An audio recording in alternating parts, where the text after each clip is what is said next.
Kurva yang melengkung habis ini artinya suatu saat wabah ini akan berhenti. Nah, garis ini mewakili kapasitas rumah sakit dan tenaga kesehatan. Jadi semua yang di bawah garis ini kemungkinan besar akan dirawat, tapi yang di atas garis ini kemungkinan besar kesulitan dan bahkan meninggal dunia. Nah, tugas kita adalah membuat kurvanya tuh nggak terlalu melonjak tinggi, sehingga semua orang yang sakit bisa masuk ke dalam rumah sakit dan ditangani oleh petugas kesehatan. Jadi gimana caranya membuat kurva ini menjadi landai? Orang itu sakit nularin orang lain. Nah, orang yang sudah sembuh, tubuhnya jadi punya imunitas, sehingga kemungkinan dia tertular lagi itu kecil atau hampir nggak ada. Sehingga caranya sebuah wabah apapun itu dari zaman dulu berhenti adalah ketika cukup banyak orang kena virusnya, lalu menjadi imun sehingga virusnya nggak bisa punya orang untuk ditularin lagi. Nah, kenapa selama ini kita perlu banget namanya social distancing atau ngejauhin diri? Animasi ini bagus banget. Ini contoh kalau semua orang bergerak bebas seperti biasa, nggak ada pikiran, semua tetap pergi konser, pergi jalan-jalan. Ini akan terjadi. Satu orang akan menularkan semua orang berbarengan, dan itu yang berbahaya. Seperti tadi kita ngelihat kurvanya ya. Pada akhirnya akan lewat dan pada akhirnya semua orang akan sembuh. Tapi karena kurvanya tinggi, banyak orang akan mati dalam prosesnya. Nah, yang terjadi di Cina dengan adanya lockdown, ditutup, membuat orang tidak sakit sekaligus berbarengan. Jadi kurvanya lebih landai kalau kalian lihat, sehingga memberi waktu untuk orang-orang menjadi sembuh dan akhirnya bisa melandaikan kurvanya.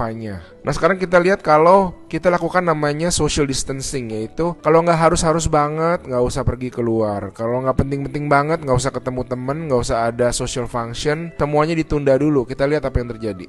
Nah, bahkan ini ada simulasi satu lagi. Kalau social distancingnya itu benar-beneran ekstrim, orang nggak boleh keluar, ada jam malam dan sebagainya. Ini yang terjadi.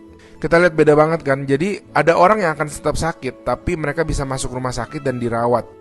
Jadi teman-teman, please do your social distancing, stay at home, work from home, anywhere you can. Ada orang-orang yang nggak bisa, saya mengerti, tapi sebisa mungkin lakukanlah semuanya itu. A good way of doing it is to imagine that you do have the virus, yeah, and change your behavior so that you're not transmitting it.